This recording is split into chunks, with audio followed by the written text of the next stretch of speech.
Mayor Firhad Hakim হয়ে গেলেন x mayor Firhad Hakim. ছোট লালবাড়ি হাতছাড়া হলো তৃণমূলের ইতি লালবাড়ি।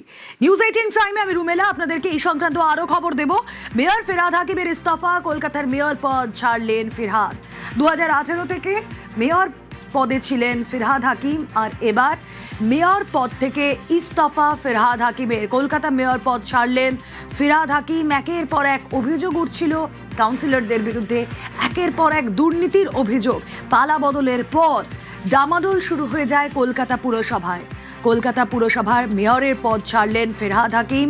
এর আগেই আমরা দেখেছিলাম বিধাননগরের পুর নিগমের পদ থেকে ইস্তফা দেওয়া হয়েছিল। গতকালই আমরা দেখিয়েছিলাম সেই ছবি, যেখানে কৃষ্ণা চক্রবর্তী তিনি ইস্তফা দেন। চন্দননগরের মেয়রের পদ থেকেও ইস্তফা ছিল, আর এবার মেয়র পদ থেকে ইস্তফা, কলকাতার মেয়র পদ থেকে ইস্তফা ফিরহাদ হাকিমের। সরাসরি চলে যাই, সহকর্মী বিশ্বজিৎ রয়েছেন সঙ্গে। বিশ্বজিৎ, 2018 থেকে 2026 8 বছরের সময় ফিরহাদ হাকিম থাকলেন মেয়র পদে। আমি একদম প্রথমে এই মুহূর্তে যারা নিউজ 18 বাংলা টিউন করেছেন তাদের জন্য জানতে চাইব, মেয়র পদ ছাড়ার কারণ কি ফিরহাদ হাকিমের? অর্থাৎ মেয়র হিসেবে যে দাপটের সঙ্গে তিনি কাজ করছিলেন, অর্থাৎ যে দাপটের সঙ্গে এই 8 বছর কাজ করেছিলেন, যেরকমটা তুমি জানালে যে 2018 সালের 3রা ডিসেম্বর তিনি প্রথম দায়িত্ব পান। শোভন চ্যাটার্জি আমরা জানি যে মেয়র হিসাবে তিনি পদত্যাগ করেছিলেন, এবং সেই পদত্যাগ করার পর আমরা যদি দেখি যে সেই পদত্যাগ করার পর কিন্তু মেয়র হিসাবে এই কালীঘাট থেকে, অর্থাৎ দলনেত্রী মমতা বন্দ্যোপাধ্যায় তিনি সাধারণত আমরা জানি যে এই মেয়র ফিরহাদ হাকিমকে তিনি দায়িত্ব নিতে বলেন, এবং মেয়র ফিরহাদ হাকিম তিনি দায়িত্ব নেন। এবং দ্বিতীয়বার যখন 2021 সালের ডিসেম্বরে আবারও জিতে আসে তৃণমূল কংগ্রেস, এবং সেই মেজরিটি নিয়ে জিতে আসা, এবং এখনও পর্যন্ত আমরা দেখেছি কি কলকাতা পুরসভায় মেয়র পদত্যাগ করেছেন ফিরহাদ হাকিম, তিনি মেয়র হিসাবে পদত্যাগ করেছেন, মানে বোর্ড ডিসলভ হয়ে গেল। কিন্তু তৃণমূল কংগ্রেসের যে সংখ্যাগরিষ্ঠতা, সেই সংখ্যাগরিষ্ঠতা এখনও রয়েছে, কারণ এখানে যে 142টি আসন রয়েছে, সেই 142টি আসনের মধ্যে 2 জন মারা গেছেন। বাকি 140 জনের মধ্যে 4 জন বিজেপির, যদি একজন কংগ্রেসে ছিলেন তিনি বিজেপিতে যোগ দিয়েছেন, তা 4 জন যদি আমরা বিজেপি ধরি এবং 2 জন বাম ধরি, তাহলে 6 জন বাদ দিলেও এখনো পর্যন্ত 134 জন কাউন্সিলর কিন্তু তৃণমূল কংগ্রেসের রয়েছে। কাজেই আবারও যদি নতুনভাবে বোর্ড গঠন হয়, তাহলে তৃণমূল কংগ্রেস সংখ্যাগরিষ্ঠতা নিয়ে বোর্ড গঠন করতে পারে। যদিও মেয়র ফিরহাদ হাকিম তিনি পদত্যাগ করায় এই যে বোর্ড ছিল, রানিং যে বোর্ড, যেটা 2021 সাল থেকে 21 সালের ডিসেম্বর থেকে যেটা হয়েছে, যার মেয়াদ ছিল এই 2026-এর ডিসেম্বর পর্যন্ত, কিন্তু মেয়র ফিরহাদ হাকিম যে কারণগুলো উল্লেখ করেছেন, যে তিনি কাজ চালাতে পারছেন না, যে দাপটের সঙ্গে তিনি টক টু মেয়র করেছেন, একটা ফোন এলেই তাদের সমস্যার সমাধান করে দিয়েছেন, সেই যে দাপট, সেই দাপটের সঙ্গে তিনি কাজ করেছিলেন, কিন্তু সেই দাপটের সঙ্গে কাজ করতে পারছেন না। প্রশাসনিক একটা অসহযোগিতা, আমরা জানি যে রাজ্যে পালাবদল হয়েছে, তারপর যে এখানকার অর্থাৎ কলকাতা পুরসভার আধিকারিক থেকে শুরু করে অন্যান্য প্রশাসনিক সহযোগিতা, সেই সহযোগিতা পাচ্ছিলেন না। তাই নিজের মধ্যে একটা নিজের আত্মসম্মানে আঘাত লেগেছে, তিনি সেটা প্রকাশ করেছেন দলনেত্রী মমতা বন্দ্যোপাধ্যায়ের কাছে, তার কাছে ইস্তফা দেওয়ার ইচ্ছা প্রকাশ করেছিলেন, এবং তারপর তাকে অনুমতি দিয়েছেন দলনেত্রী, এবং তারপর তিনি এই পদত্যাগ করেছেন, এবং অনুমতি নিয়ে দলনেত্রীর অনুমতি সাপেক্ষে তিনি এই পদত্যাগ করেছেন বলে জানিয়েছেন। এবং একই সঙ্গে যে নিয়ম কলকাতা মিউনিসিপ্যাল অ্যাক্ট অনুযায়ী রয়েছে, চেয়ারপারসন মালা রায়ের ঘরে গিয়ে তিনি সেই পদত্যাগপত্র জমা দিয়েছেন। কিছুক্ষণ আগেই সেই পদত্যাগপত্র জমা দিয়ে নিজের অর্থাৎ মেয়রের ঘরে তিনি আবার ফিরে যান, এবং দেশবন্ধু চিত্তরঞ্জন দাস থেকে শুরু করে বিধান রায় থেকে শুরু করে নেতাজি সুভাষচন্দ্র বসু, মহান যে সমস্ত ব্যক্তিদের ছবি রয়েছে এই ঘরে, তাদের উদ্দেশ্যে প্রণাম জানান, এবং যে চেয়ারে তিনি এতদিন বসেছেন 2018 থেকে 2026, সেই চেয়ার ধরে কিছু একেবারে। বিশ্বজিৎ, তুমি সঙ্গে থাকো, আমি তোমার কাছে আবারও ফিরবো। মেয়র পদে ইস্তফা দেওয়ার পর প্রথম কি বক্তব্য রাখলেন ফিরহাদ হাকিম? আমি নিজে যখন মেয়র ছিলাম দাপুটের সাথে চালিয়েছি, নিজেই পৌরমন্ত্রী, নিজেই মেয়র, চেয়ার ধরে বসে রইলাম।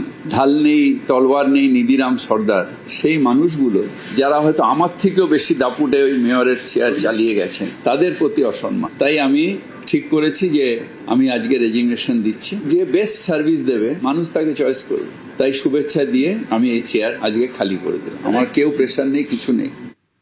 ফিরহাদ হাকিম বলছেন যে চেয়ার ধরে বসে থাকলাম, অথচ ঢাল নেই, তরোয়াল নেই, নিধিরাম সর্দার, এই করে লাভ নেই।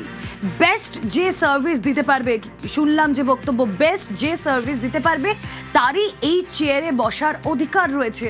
কথা বলবো, প্রতিনিধি বিশ্বজিৎ রয়েছেন সঙ্গে। বিশ্বজিৎ, ফিরহাদ হাকিমের গলায় এর আগেও আমরা বহুবার একটা যন্ত্রণা, একটা ব্যথা এরকম আমরা শুনেছি। এই ফিরহাদ হাকিম যখন আজ বলছেন যে বেস্ট সার্ভিস দিতে পারবে, তাহলে এতদিন অবধি যে এত অভিযোগ উঠতো, এত দুর্নীতির অভিযোগ, ফিরহাদ হাকিম কি কোথাও প্রকারান্তরে মেনে নিলেন যে বেস্ট সার্ভিস দিতে ব্যর্থ হচ্ছিল পুরসভা? একদমই, অর্থাৎ চৌঠা মে অর্থাৎ নির্বাচনের পরবর্তীতে তিনি শুধু মেয়র পদে অর্থাৎ মেয়রের চেয়ারে শুধু বসতেন, আসতেন, চলে যেতেন, কিন্তু সেভাবে মানুষের যে গ্রিভেন্স, মানুষের যে অভাব অভিযোগ বা নানান দিক থেকে যে সমস্ত কাজকর্ম প্রকল্প, যে প্রকল্পগুলো চলছে, ইতিমধ্যে আমরা জানি যে গড়িয়াতে একটি জল প্রকল্প নতুন করে তৈরি হচ্ছে, সেটাও কিছুদিনের মধ্যে শেষ হয়ে যাওয়ার কথা। এই সমস্ত যে কাজের অগ্রগতি, সামনেই বর্ষা আসছে, নিকাশির বড় বড় প্রজেক্টের কাজ চলছে, যে কথা তিনি উল্লেখ করেছেন যে নেতাজি সুভাষচন্দ্র বসু এই পুরসভা থেকে জল জমার পর বর্ষায় তিনি গামবুট পরে গিয়েছিলেন ঠনঠনিয়াতে, এবং সেদিনের কথা স্মরণ করেই ঠনঠনিয়ার জল মুক্তির জন্য তিনি প্রকল্প নিয়েছিলেন, কিন্তু সেই প্রকল্প ঋষিকেশ পার্কে যে ড্রেনেজ পাম্পিং স্টেশন, সেটাও এখনো অধরা। অর্থাৎ যে সমস্ত কাজ তিনি শেষ করে যেতে চেয়েছিলেন, সেই কাজ তিনি শেষ করতে পারছিলেন না। কোথাও গিয়ে এই যে একটা প্রশাসনিক যে একটা দ্বিধাগ্রস্ততা, অর্থাৎ তিনি আসছেন, বসছেন, চলে যাচ্ছেন, কোনো কাজকর্ম করতে পারছেন না। এই নিধিরাম সর্দার হয়ে বসে থাকার থেকে তার পদত্যাগ করা ভালো, এবং সেই ইচ্ছাই তিনি দলনেত্রীর কাছে প্রকাশ করেছিলেন, এবং দলনেত্রীর সম্মতিতে অবশেষে তিনি চেয়ারপারসন মালা রায়ের কাছে তার পদত্যাগপত্র জমা দিয়েছেন আজ, এবং তারপর তিনি এই পুরসভা থেকে মেয়র হিসেবে তার শেষ দিন কাটিয়ে তিনি চলে যান। বেশ, ফিরহাদ হাকিম তিনি মেয়র পদ থেকে ইস্তফা দিলেন, এবং ফিরহাদের ইস্তফার সঙ্গেই ছোট লালবাড়িতে তৃণমূলের শাসনের আনুষ্ঠানিক অবসান হলো বলেই মনে করা হচ্ছে। 2018 সালে হঠাৎ করে যখন তখনকার মেয়র রেজিগনেশন দিলেন, সেই সময় সব কাউন্সিলরদের সম্মতি নিয়ে আমাকে এই চেয়ারে বসানোর জন্য আমার মনে হয়েছিল যে এই চেয়ারে বসার যোগ্যতা আমার নেই। প্রাতঃস্মরণীয় যাদের ছবিতে নমস্কার করে আমরা বড় হয়েছি, দেশবন্ধু চিত্তরঞ্জন দাস, সুভাষচন্দ্র বোস, ডাক্তার বিধানচন্দ্র রায়, যাদের প্রণাম করে আমরা বড় হয়েছি, তাদের নখের যোগ্য হতে পারলে জীবনটা ধন্য হয়ে যাবে। সেইখানে দাঁড়িয়ে সেই দায়িত্ব পালন করলাম। মেয়র হিসেবে মেয়াদ শেষের মাস 5 আগেই ফিরহাদ হাকিমের এই ইস্তফা, এটা কিন্তু শুধুমাত্র যে এই ছোট লালবাড়ির পরিসরেই এই ইস্তফার গুরুত্ব সীমাবদ্ধতা নয়, এর একটা রাজনৈতিক গুরুত্ব তো রয়েছে। ফিরহাদ হাকিম মমতা বন্দ্যোপাধ্যায়ের ছায়া সঙ্গী। ফিরহাদ হাকিম যে কথা বিশ্বজিৎ বলছিল, দায়িত্ব নিয়ে নিজের কাজ করেছেন। এহেন ফিরহাদ হাকিমের পালা বদলের পর মেয়র পদ থেকে ইস্তফা